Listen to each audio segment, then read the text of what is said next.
አንቺ ልጅ አብደሻል። ምን ትሰሪያለሽ? ቦሌ ብሩክ ልትቀበዩ እንዳይሆን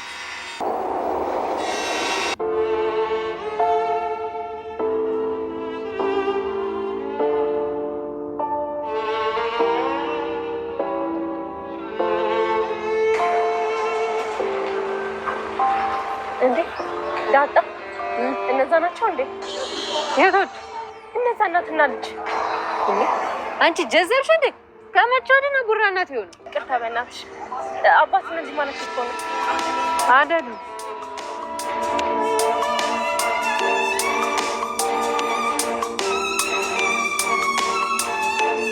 ዳጣ ጋሽ መጣ እንዴ? ቡራ መጣ። ምሳሌስ እንጃ እንዴ? ምሳሌስ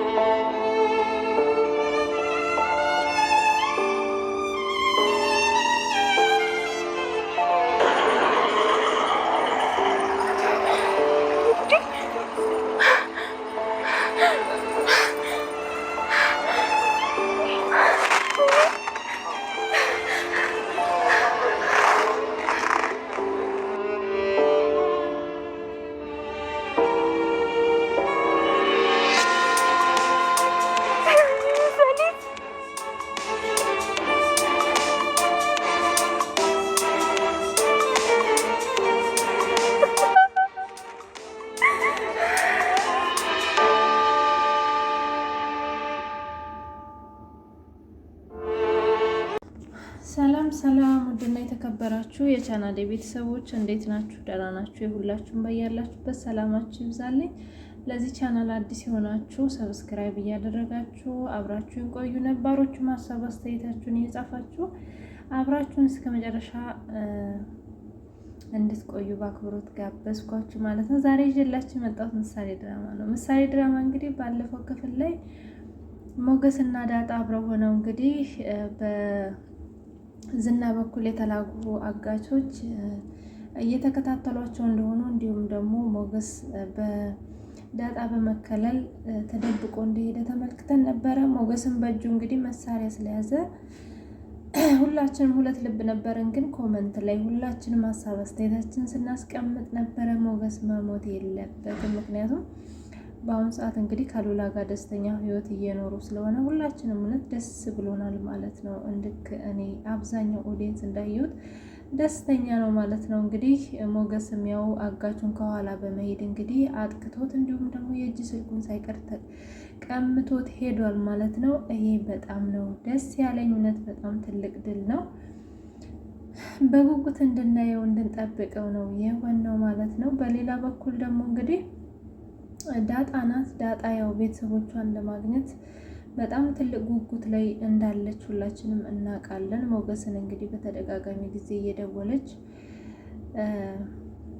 ቤተሰቦችን አፋልገኝ እያለችው ትገኛለች። ቅድስትም እንግዲህ ብሩክን ለመቀበል ቤቱን እንግዲህ ዌልካም የሚል ጽሑፎች እንዲሁም ደግሞ አንዳንድ ዝግጅቶች አድርጋ እሱን ለመቀበል እንግዲህ ሽር ጉድ እያለች እሷም እንግዲህ በጣም አምሮባት ቤቱንም አሳምራ ብሩክንና ምሳሌን ለመቀበል ሽር ጉድ እያለች ነው። እንግዲህ ምሳሌን አቅፋት ምሳሌዬ እንደምትመልሽ አምናለሁኝ፣ በሰላም ተመልሽልኝ፣ በጣም ነው የምትናፍቂኝ ብላ እንግዲህ በጣም አዝና ነበረ የሸኘቻት ማለት ነው። እንግዲህ ምሳሌ በሰላም ትመለሳለች ብለን የሁላችንም ምኞት ነው። በሌላ በኩል ደግሞ እንግዲህ ማህሌት ያው ለዝና ብሩክ ነገ እንደሚመጣ ነግረዋለች ማለት ነው። ዝናም እንግዲህ በጣም ነው ብሩክን ያደነቀው ማለት ነው። ብሩክ ማለት በጣም ጀግና፣ እንደሱ አይነት ሰው ነበር አስፈልግ የነበረው። በጣም አንበሳ ሰው ነው። እውነት በጣም ነው የማደንቀው። ጀግና፣ የወንዶች በላይ ነው እያለ እንግዲህ ማህሌትን በጣም እያናደዳት ነበር። እንዴት እንደዚህ ትላለህ? እንዴት እኔ ፊት ዝና ብሩክን ታደንቀዋለህ? እያለችው ነበረ። አየሽ አይደለ ብሩክ ማለት አንቺን ሚስቱን ለልጁ ሲል የፈታ ለልጁ ሲል ጓደኛውን የካደ ለፈለገው ነገር ለሚያምንበት ነገር ጥግ ድረስ የሚሄድ ወንድ ነው። ስለዚህ እሱን ያለማድነቅ አልችልም ብሏት እንግዲህ ማህሌትን ለምን ፈታሁት የሚለው ቁጭቷን እንግዲህ ወደ 100% ከፍ ያደረገው ይመስላል። በጣምም ነበረ እየተበሳጨች ያለችው፣ በጣም እየተናደደች ነበረ ማለት ነው። በሌላ በኩል ደግሞ እንግዲህ ሞገስ ያው እንዳያችሁት ሉላ ጋር እንዳለ ታውቃላችሁ። ሉላም እንግዲህ ካሁን በፊት እንዳለችው ከሆነ ያው ዝናን መጋፈጥ ይኖርብናል፣ እስከ መቼ ድረስ እንሸሻለን ስላለችው እንግዲህ ሴት የላከው ሞት አይፈራም እንደሚባለው ዛሬውኑ ካልወጣን እያለ እያስጨነቃት ነበረ። እሷ ግን ነገሮችን ለማለፍ ግዴታ መታገስ ይኖርብናል፣ ስለዚህ ተረጋጋ፣ መረጋጋት አለብህ ብለዋለች ማለት ነው ዝና ማነው ሞገስን። እሱም ግን ለመረጋጋት ሞክሯል። ነገር ግን ብሩኬ ነገ እንደሚመጣ ሲነግራት ሄደህ ትቀበለዋለህ አይደለም ወይ ብላ ጠይቀዋለች ማለት ነው። አይ ሄጄ አልቀበለውም፣ አልተቀየምኩትም፣ ግን አስከፍቶኛል። ስለዚህ በሰላም ሄዶ መመለሱ ደስ ብሎኛል። ቢሆንም ግን ሄጄ መቀበል አልችልም። ያደረገኝን ነገር መቼም ነው የማረሰው። ታውቂያለሽ፣ እኔ መቼም ለሱ አሳልፌ እንደማልሰጥሽ ታውቂያለሽ። ግን ብሩክ ነው ያኔም አሳልፎ የሰጠሽ። ስለዚህ እሱን ለዝና አሳልፎ የሰጣትን ሰው ሄጄ የምቀበልበት ምንም አይነት ምክንያት የለኝም ብሏታል ማለት ነው። እሷ ግን ተው ሞገስ፣ እንደዚህ አታድርግ፣ ብሩክ እኮ ያደረገው ትክክል ነው። ምክንያቱም ያኔ እኔ ሳልሄድ ቀርቼ ምሳሌ ሞታ ቢሆን ኖሮ ይሄኔ ሁላችንም ጸጸት ውስጥ ነበረን። አየህ አይደለ? እኔ ግን እሱ አሳልፎ ቢሰጠኝም በህይወት ስላለሁኝ ተመልሼ ካንተ ጋር ለመገናኘት ችያለሁ። ለምንድን ነው እንደዚህ ቂመኛ የምትሆነው? እንደዚህማ ቂመኛ መሆን የለብህም ትለዋለች። ሞገስ ግን አይ በጭራሽ ብሩክን ሄጄ መቀበል አልችልም፣ አልፈልግም፣ አይሆንም ሲላት እንግዲህ እንዴት እንደዚህ ትላለህ? ብሩክን ካሁን በፊት አስቀይመው ይቅርታ አድርጎልህ አያውቅም ወይ ስትለው እንግዲህ በጣም ነበር የደነገጠው። ምክንያቱም ሞገስ ካሁን በፊት የብሩክን ሚስት ይዞ እንግዲህ ሲያባልጋት ተመልክተናል። ያንን ሁሉ ጉድ ነው ይቅር ያለው። እንግዲህ ያ ነገር ትዝ ሲለው በጣም ነበር የደነገጠው።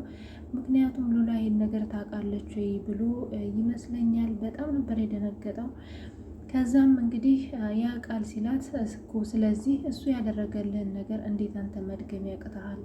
ደግሞ እኮ ይቅርታ የትልቅነት ምልክት ነው። ስለዚህ ይቅርታ ልታደርግለት ይኖርብሃል። ደግሞም አሁን በሰላም ስለተመለሰ ያዝናና ማህሌት ሆነው ከኋላ ሊያጠቁት ስለሚችሉ በእርግጠኝነት አንተ ብትኖር ጥሩ ይሆናል። ስለዚህ መሄድ አለብህ። እንደው ሄደህ ኤርፖርት ባትቀበለውም እንኳን በቅርብ ርቀት ልትጠብቀው ይገባል ብላ አሳምነዋለች ማለት ነው። እውነትም በጣም ትልቅ መልእክት ነው ሉላ ያስተላለፈችው። ምክንያቱም እንዳለው እንግዲህ ዝና ወደ ማህሌት ደውሎ ነበረ። ነገር ግን ዝና ብሩክን ለማጥቃት አይደለም የሚፈልገው። ዝና የሚፈልገው ሞገስ ብሩክን ለመቀበል ሲሄድ እሱን ለማጥቃት ነው ማለት ነው። በጣም ደስ የሚለው ነገር ግን ሞገስ ብሩክን ለመጠበቅ ነው እንጂ ብሩክን ለመቀበል አይደለም የሚሄደው ማለት ነው። ይሄ ነገር ነው በጣም ደስ የሚለው። ምክንያቱም ሄዶ ቢቀበለው ኖሮ በእርግጠኝነት በስንት ሰዓት እንደሚመጣ መቼ እንደሚመጣ በስነ ስርዓት ስለሚያውቁ ያው ሞገስ ላይ አደጋ ይፈጠር ነበረ ማለት ነው። እንግዲህ ዝናም በጠዋት ወደ ማህሌት ደውሏል። ማህሌትም እንግዲህ ተኝታ ስለነበረ አንስታለታለች። እንዴት በዚህ ጠዋት ልደውል ቻልክ ስትለው አንቺ ጋድሚያ እንዴት በዚህ ሰዓት ትተኛለሽ? ምን ሆነሽ ነው ይላታል ማለት ነው። እሷ ነጋ እንዴኔ እኮ አምሽቼ ስለተኛሁኝ አልተነሳውም ትለዋለች። እሱ ግን እንዴት ትተኛለሽ በዚህ ሰዓት? ስንት ሀሳብ አለብን። ብሩክ ዛሬ ነው የሚመጣው ብለሽ የለም ወይ? እና ታዲያ ምን ላደርገው? ሄጄ እንድቀበለው ፈልገህ ነው ወይ ትለዋለች። አይ እንደዛ አይደለም፣ ሞገስ ብሩክን ሊቀበል ስለሚሄድ ግዴታ እሱን እዛ ልናገኘው ስለምንችል መሄድ ይኖርብናል ይላታል። እሺ በቃ እንሄዳለን። ያው የገባሁልሽንም ቃል ታውቂያለሽ። ሞገስ ከሞተ ቤት እንደምገዛልሽ ታውቂያለሽ። ግን ሞገስ ካልሞተ ቤቱም ሆነ አይደለም ቤቱ ለዛሬ እንኳን የምትበይው ምግብ እንዳሌለሽም ማወቅ ይኖርብሻል ብሏታል ማለት ነው። እሷም እንግዲህ በነገሩ ተስማምታ ኤርፖርት ለመሄድ ሽር ጉድ እያለች ነው። በሌላ በኩል ደግሞ ኤፍራታ ብሩክን ይቅርታ ጠይቂው ብላታለች። ማህሌትም እንዴት እንደዚህ ያለሽ ሲጀመር እሱ ይቅርታ አያደርግልኝም፣ እኔም ደግሞ እሱን ይቅርታ አድርግልኝ ማለት አልፈልግም ብላለች ማለት ነው ማህሌት። እንግዲህ ኤፍራታ ማህሌትም እንዴት እንደዚህ ያለሽ የቤት ኪራይ አብረሽ ስለተዳበልኩኝ ነው ወይስ ደግሞ ምን አስበሽ ነው ትላታለች። አይ አብረሽኝ ስለሆንሽ ሳይሆን ያው አንቺ ከመጣሽ ወዲህ ሴትዮዋ መነጫነጥ ጀምራለች፣ የቤት ኪራይም ጨምራለች። ስለዚህ አንቺ ብዙ ነገር ስለለመድሽ ብሩክን እንደምን ብለሽ ይቅርታ ማለት ይኖርብሻል ብላታለች። ማለት እንግዲህ በጣም ስለተናደደች ምንም አይነት መልስ አልመልስልችላትም። በሌላ በኩል ደግሞ እንግዲህ ቅድስትና ዳጣ አንድ ቤት ነበሩ። ያው ቅድስት አንዳንድ ነገሮች ለመግዛት ወጣ ብላ ባለችበት ሰዓት ነበረ ዳጣ ያው ሳሎን ላይ ቁጭ ብላ በር በኃይል ሲንኳኳ በጣም ነበር የደነገጠችው ማለት ነው። ምክንያቱም ዳጣ እንግዲህ በር በተንኳኳ ቁጥር የማንም በር ይንኳኳ ያው የሚያንኳኳው ዝና ነበር የመሰላት ማለት ነው። እንግዲህ በጣም ስለደነገጠች እኔ በጣም እዚህ አካባቢ ላይ በጣም እየሳኩኝ ነበር ያየዋል። ሁለት ነበረ ለመከላከያ ብላ ያሰበችውን ነገር ይዛ የመጣችው። አንዱ ምንድነው የወጥ ማውጫ ጭልፋ ነበረ ማለት ነው። አንዱ ደግሞ የቤት መጥረጊያ ነበረ ይዛ እየተንጎራደደች የነበረው። በጣም ደንግጣ ነበረ። በተደጋጋሚ ጊዜ ሲንኳኳ በጣም ደንግጣ ነበረ። እንግዲህ ቅድስትም እኔ ነኝ ክፈቺ አንቺ ፈሪ ስትላት ምን አይነት ነሽ? እንዴት እንደዚህ አይነት ቀልድ ትቀልጃለሽ? የጅል ቀልድ ነው ቀልሽ ሁሉ በማለት እንግዲህ በጣም ተናዳባታለች ማለት ነው። ዳጣ እንግዲህ በጣም ነው ዝናን የምትፈራው። ያው ምንም ማድረግ አይቻልም። ቅድስትም እንግዲህ ሽር ጉድ እያለች ቤቱን ማዘጋጀት ይዛለች ማለት ነው። ኤርፖርትም እንግዲህ ከዳጣ ብቻ እንደምትሄድ ነበረ በፊት የሚታወቀው። ምክንያቱም ከሞገስ ጋር ሞገስ ግን አሁን አልሄድም ስላላት ቅድስት ግዴታ መሄድ አለብሽ ብላ ዳጣ ነግራታለች። እንግዲህ ብሩክን ለመቀበል ሽር ጉድ እያሉ ነው። በሌላ በኩል ደግሞ እንግዲህ ዳጣ ያው ከአሁን በፊት የቤተሰቦች ቤት ይገኛሉ ወደ ተባለችው ሰፈር ሄዳ ነበረ። እንግዲህ ቤተሰቦቿ ይገኛሉ አይገኙም የሚለውን አብረን ያለን ማለት ነው ከሞገስ ጋር በመሆን እንግዲህ ሞገስን እኔ ዛሬ በጣም ያደነቁት በነገራችን ላይ ምክንያቱም ዝና ያን ያህል እንደሚፈልገው እያወቀ ራሱ በቀን በፀሐይ ነበረ ወጥቶ እየተንጎራደደ የነበረው። ያው ወጥቶም የዳጣን ቤተሰቦች ቤት ለማግኘት እየሞከረ ነበረ። ነገር ግን እነሱ ይኖሩበት የነበረው ሰፈር ሙሉ በሙሉ ፈርሶ ምንም በቃ መሬት ብቻ ነበር የነበረው ማለት ነው። እንግዲህ ዳጣም በጣም አዝና በጣም አልቅሳ ስትበሳጭ አንቺ ለምንድን ነው ስለ ቤተሰቦች ሲነሳ እንደዚህ የምትጮሂው? ምን ሆነሽ ነው ይላታል። እሷም አንተ እኮ ቤተሰብን አጥተህ ስለማታውቅ ስሜቱ አይገባህም፣ ለዛ ነው። ስለዚህ ያጣ ሰው ነው ይህንን ስሜት ሊያውቅ የሚችለው በማለት ሞገስን እንግዲህ እየተናገረችው ነበረ። በሌላ በኩል ደግሞ እንግዲህ ማህሌት ከዝና ጋር ወጥታ ወደ ኤርፖርት እንደሄደች ሁላችንም እናውቃለን። ያኔ ከሄደች በኋላ ኤፍራታ ጠዋት አስተኝታት ሄደችው እንጀራ ልትገዛ ነበረ። እንግዲህ እቃዋን ገዝታ ስትመለስ ማህሌትን አላገኘቻትም። ስትደውልላትም የት ነው ያለሽው ማህሌት? ወዴት ሄደሽ ነው? እኔ እኮ ቃል ገዛ ነበር የሄድኩት ስመለስ አጣሁሽ ትላታለች። ማህሌትም እንግዲህ ብሩክን ለመቀበል ኤርፖርት እንደሄደች ትነግራታለች። እንዴት ሄድሽ? ምን ልታደርጊ ሄድሽ? አንቺ ሴትዮ እያበድሽ ነው ወይ ትላታለች። ወይስ ምን ልታደርጊ ነው እያለች ነው። ምክንያቱም ኤፍራታ በአሁኑ ሰዓት ከዚህ ጨዋታ ውጭ መሆን ፈልጋለች። ምክንያቱም የዝና ሁኔታ ስላላማራት እባክሽን ማህሌት ከዚህ ወዲያ ወንጀል ላለመስራት ሞክሪ። ዝና እንደሆነ እየተጠቀመብሽ ነው ያለው። ሰውየው ለአንቺ ምንም እያደረገልሽ ነገር የለም። ስለዚህ እባክሽን ከዚህ ነገር ራስሽን አግልልና የራስሽን ህይወት እንዳቀምሽ መኖር ትችያለሽ ብትላትም እሷ ግን እንግዲህ የገንዘብ ፍላጎቷ በጣም ሀይ ስለሆነ ያንን ቤት ለማስገዛት እና የራሷ ለማድረግ የማትሰራው ወንጀል የለም ማለት ነው። ዝናም እንግዲህ አስጠንቅቋታል። አንድ ብር አታገኝም ከኔ ሞገስ ካልሞተ ብሏታል። እሷ ግን አስገድለዋለሁ እያለች እንግዲህ እየዛተች ነው። ኤፍራታ ግን ይሄ ነገር ቢቀርብሽ ይሻላል፣ ከዚህ ወዲያ እኔ ኃላፊነቱን አልወስድም ብላታለች። እንግዲህ ማህሌትም ወደ ኤርፖርት ሄዳለች ማለት ነው ከዝና ጋር በመሆን።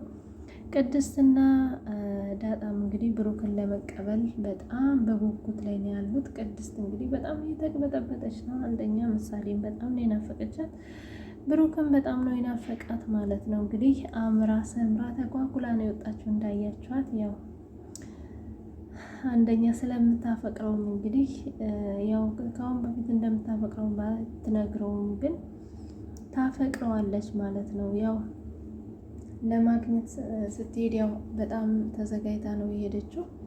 ነገር ግን የጠበቁት ነገር አይደለም የገጠማቸው። በጣም በትንሽ ነገር ሲጠራጠሩ ነበረ።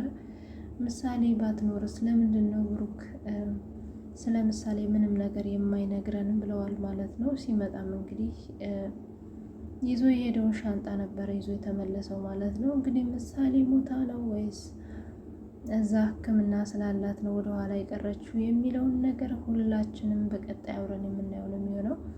የኔ ውድ ተመልካቾች እንግዲህ ምሳሌ መሞት የለባትም የምትሉ ኮመንት ላይ ያሳውቁኝ። እንደኔ ግን ምሳሌ በጭራሽ መሞት የለባትም ባይነኝ። ምክንያቱም ብሩክ በጣም ብዙ ዋጋ ከፍሎባታል። እውነት ይሄ ሁሉ ዋጋ የተከፈለበት ህይወት እንደዚህ በከንቱ ሲቀር በጣም ነው የሚያሳዝነው።